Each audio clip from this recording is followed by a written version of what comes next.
Come on in, pull up a chair, and take a load off, because today I'll be sharing a preview of a trilogy of 5e setting books known as Affinity, which is coming to Kickstarter from Dias Ex Machina.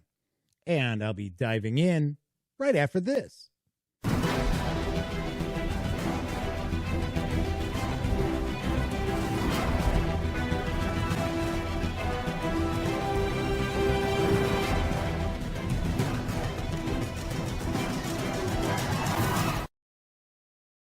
Howdy, howdy, howdy, gang. Welcome once again to the Duct Tape Studios.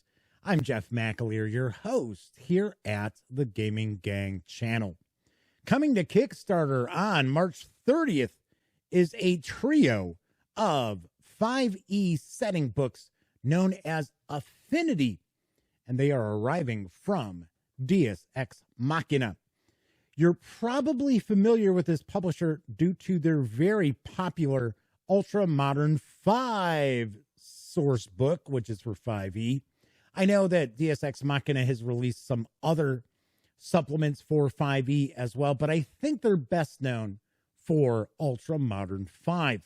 This project includes 3 books, all clocking in at over 200 pages each. There's Conestoga, Paradise, and Torus. I'm going to share what you can look forward to in each of these books, kind of touch on some of the highlights as well as share my thoughts. Do keep in mind, though, this is not a review, because the preview PDFs I had an opportunity to look at are certainly not the finished product. There is only a bit of artwork that has been completed outside of the cover artwork, and I can tell, based on what I looked at in the previews, there's some tweaks and a little bit of cleaning up to be done, but the vast amount of the work is done. So it's not available yet. These are previews. This is not a review, but in the interest of being completely transparent, the fine folks over at Dias Ex Machina are going to be advertising at thegaminggang.com throughout the run of their Kickstarter project. This is not a paid product placement, though. I am just letting you know that they are advertising at thegaminggang.com. So before I jump into the trio of books, do want to mention that you will need the 5e core books to utilize Affinity. That said, I don't know if you really need to have the monster manual. And I can't really tell you if you could get away using just the SRD. That is a possibility, but maybe not. But you do need to have at least some core rules for 5e to utilize these 3 books. It is also recommended, although it's not mandatory, that you have Ultra Modern 5 as well.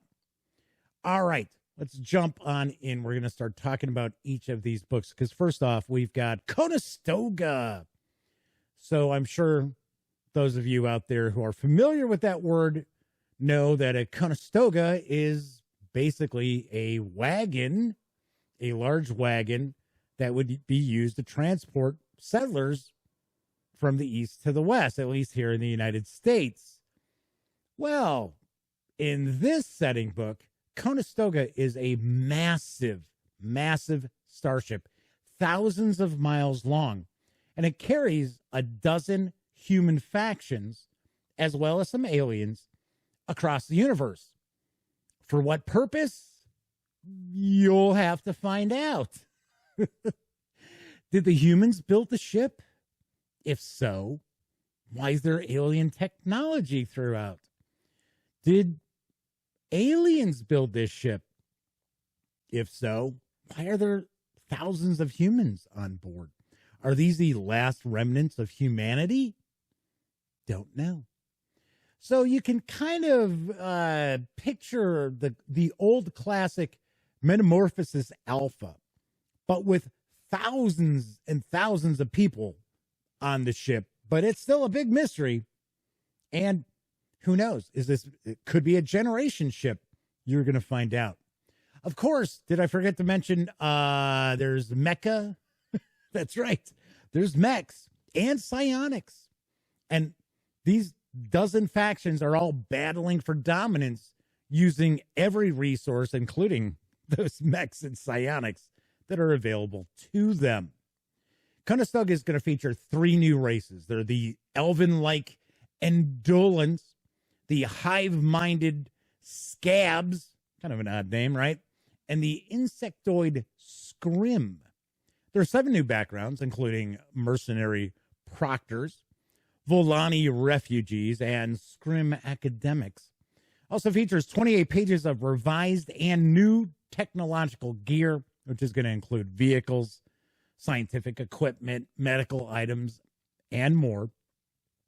So there's a weapon creation or weapon crafting system as well that is capable of actually creating 11,000 different firearms. Now, I did not sit down and calculate this myself.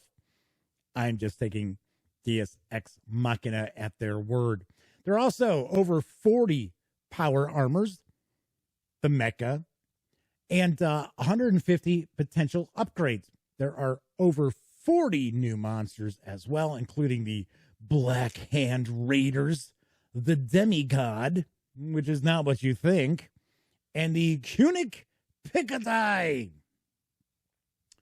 I wish there were some images for all the various different monsters. They are not available just yet. Although I am sharing one of them in these images that you're seeing right now, and that is the Demigod.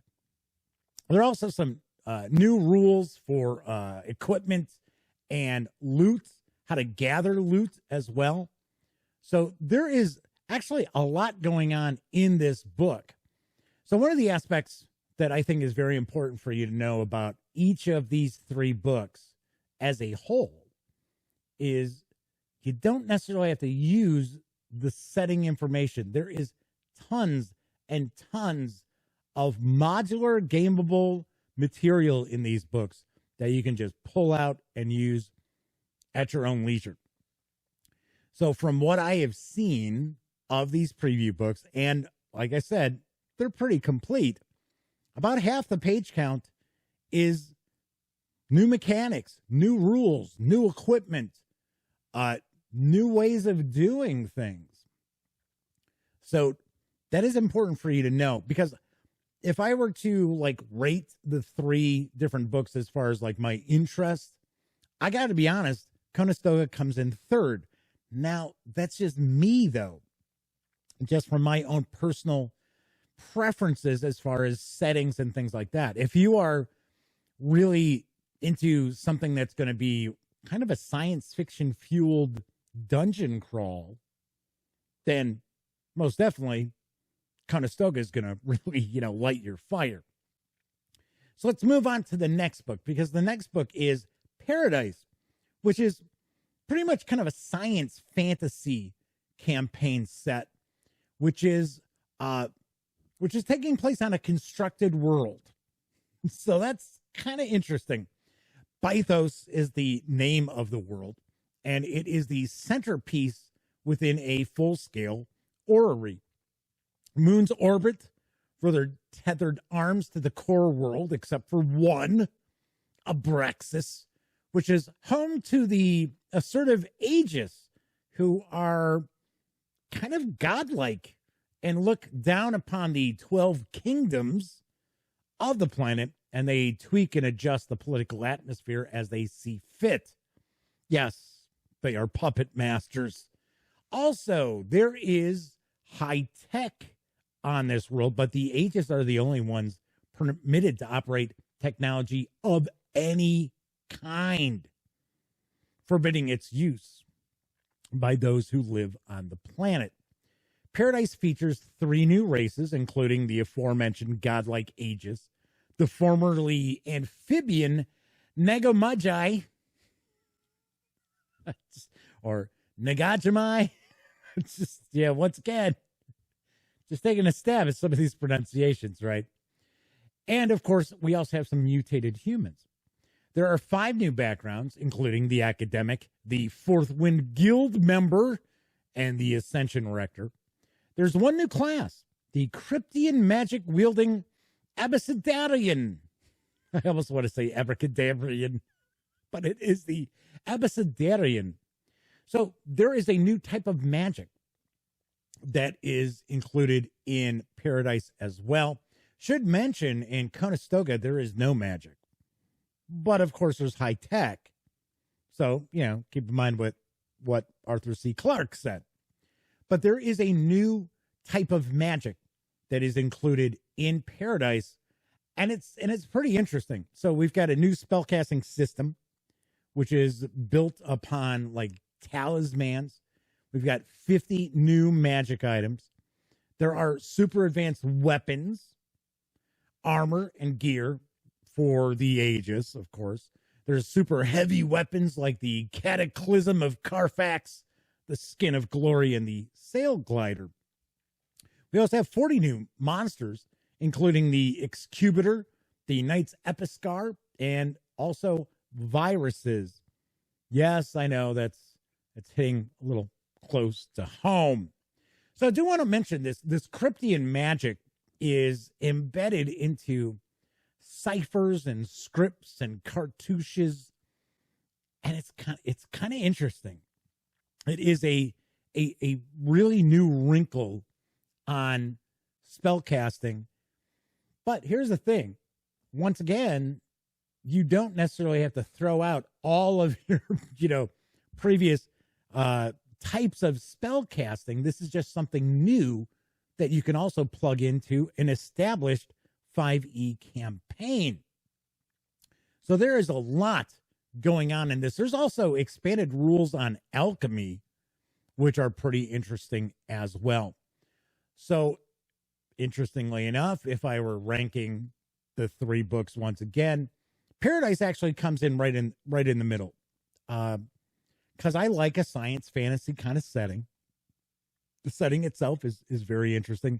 I don't want to spoil anything. I don't want to go into a ton of detail about different things, because I don't want to take the pleasure from you that you're going to enjoy reading these as well. Do also have to mention that each of the 3 books will have a preview PDF. I don't know how many pages it'll be, but there is going to be preview PDFs for each of these books. So let's move on to the final book, because we have Torus, which actually is my favorite of the bunch. It includes 3 new races, including the ghost-like effigy, the Loganoid machines, or Loganoid machines. I'm not sure how it's pronounced. And the magical zodiac. So, give you a feel for what Torus is. Torus is a steampunk-fueled kind of Western setting following an apocalypse. So, very, very interesting setting itself.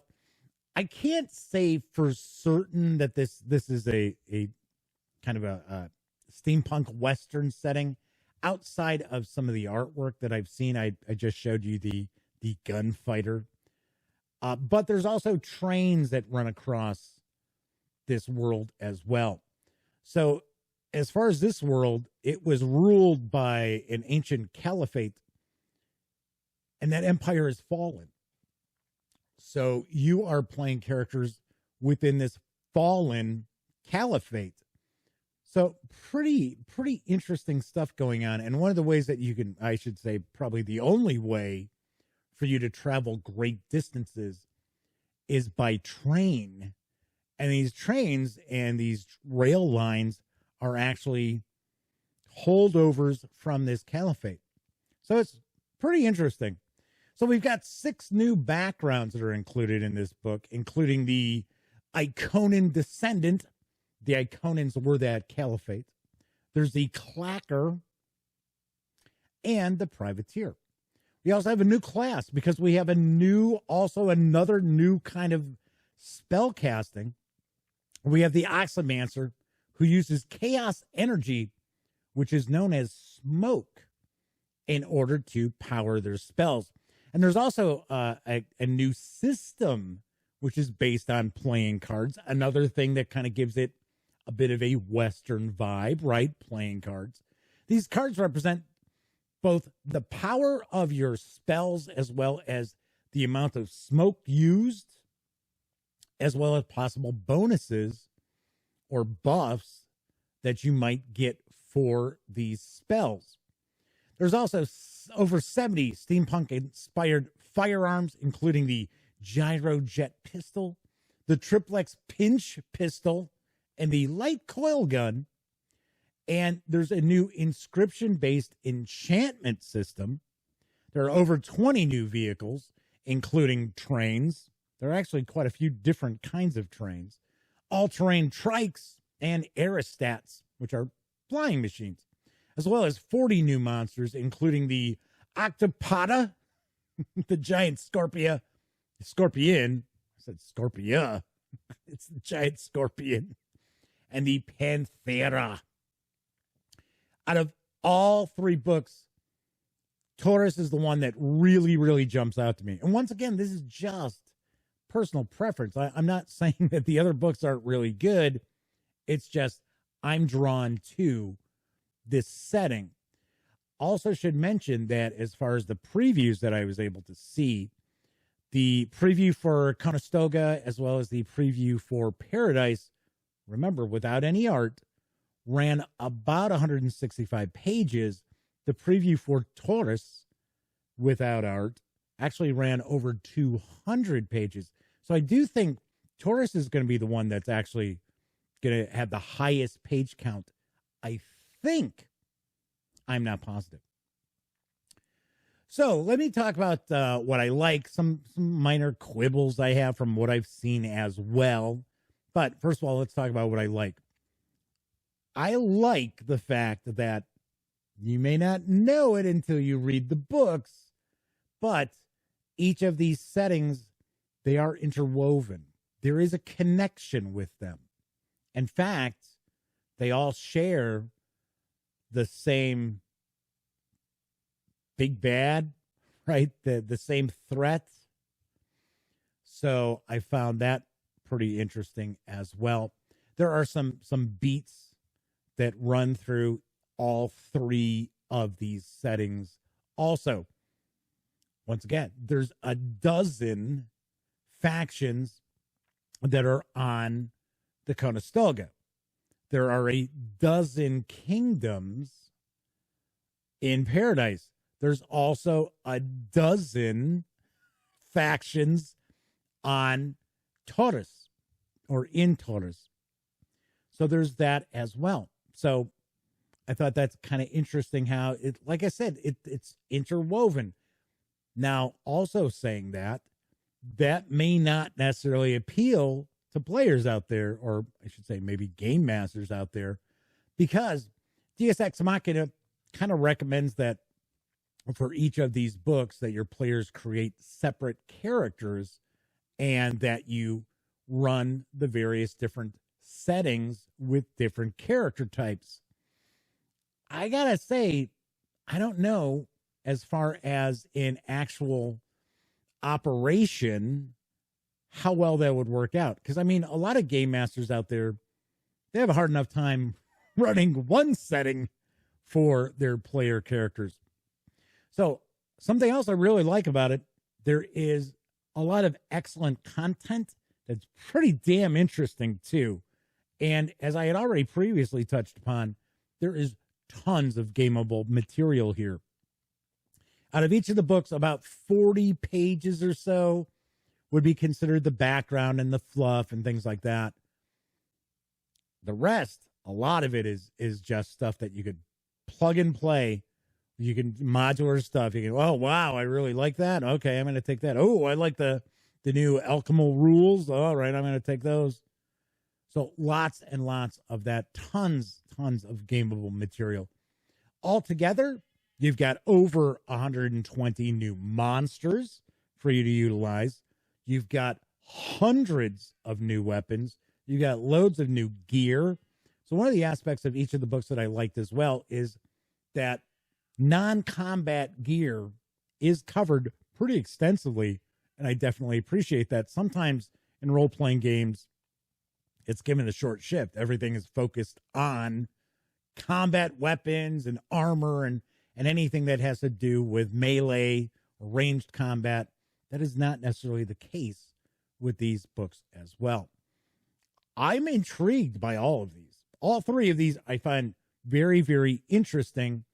As I mentioned, I just think the setting for Torus just kind of jumps out at me a bit more and kind of drags me in a little bit more. But as far as what you're looking at, absolutely fantastic content. And I've been running role-playing games for 40 years. So when I tell you you've got a lot of gameable content in these books, I've seen a lot of stuff over the years. We're like, I'll even give you an example, and I'm not picking on anybody from, Dungeon Masters Guild, but let's be honest, there's a lot of crap out there, especially for 5th edition. There is a lot of crap. This is certainly not crap. Do have some minor quibbles, though, that I will mention. First of all, I did find, and of course this is easily changed, but in the PDFs, especially when we were kind of looking at more of the kind of background info, there is a font being used, at least in the first couple of books, that makes things more difficult to read. Much more difficult than it should be. And I understand Dias Ex Machina wants to, make the pages kind of pop a little bit. It's not just a white background, but it is a little more difficult for you to read. I would hope to see a change in font. So that is one thing that I do want to point out. Also, probably a little more important, there are no adventures in these 3 books. None whatsoever. And I know game masters of all stripes really want to make sure that there's adventures included in their setting books. That said, I understand that these are supposed to be stretch goals. So the Kickstarter will have stretch goals to include adventures as well. So that I would think is going to help out, get rid of that quibble that I've got. Finally, as I mentioned, these 3 settings are interwoven, and I think for some people, the beats that each of these hit might be redundant. They might find it that that overlap too much, that they're a bit too similar, such as, each of them has the dozen factions. They share like a common threat. So some people might not find that as useful. To me, I didn't really find much of a problem with that. This Kickstarter is going to launch on March 30th. You can reserve a copy of the a single color book in PDF. There are a variety of ways for you to receive these. We've got monochrome, we've got color, we've got, of course, hardcovers. But if you want to just pick up one of the books in color, in PDF, it is a $14 pledge. And I got to say, $14 PDF, that is, you're getting a lot of content in there. So if you want to get all 3 of the setting books in PDF, pretty slamming deal. It's a $34 pledge for you to receive all 3 of them. You can also get the physical hardcovers. I'm going to tell you the pricing as far as the color hardcovers. So you can get an individual book for $39 pledge. You can get all 3, which I believe are actually going to come in a slipcase, for a $99 pledge. That is a lot of gaming material for $100. Or if you want to go by way of PDF, even less. So I certainly do recommend taking a serious look at this Kickstarter. I'll be the first to point out, there's a lot of material in here you can easily port over to other game systems that aren't 5th edition. I know these books are for 5th edition, but I do want to throw out there, I mean, come on. Any game master worth their salt steals things from everything for their games. It's just the way it goes. If you're a good GM, if not, but I could easily see utilizing a lot of this material in other games. I'm not going to name any games, but I could easily see you taking a lot of this from all 3 books and utilizing them outside of 5e. All right, that is it for this time out. If you like this video, by all means, please give it a quick thumbs up. Subscribe to the Gaming Gang channel if you haven't already, and if you do subscribe, ding that bell. It'll not only let you know when I upload videos such as this Kickstarter preview, it'll also let you know when my live stream, the Gaming Gang Dispatch, airs Monday through Thursday nights right here on YouTube as I bring you the latest in tabletop gaming news. Once again, I'm Jeff McAleer. Thank you so much for watching. And of course, as I wrap up all my videos during this never-ending pandemic, I certainly hope all of you out there are being smart and staying safe.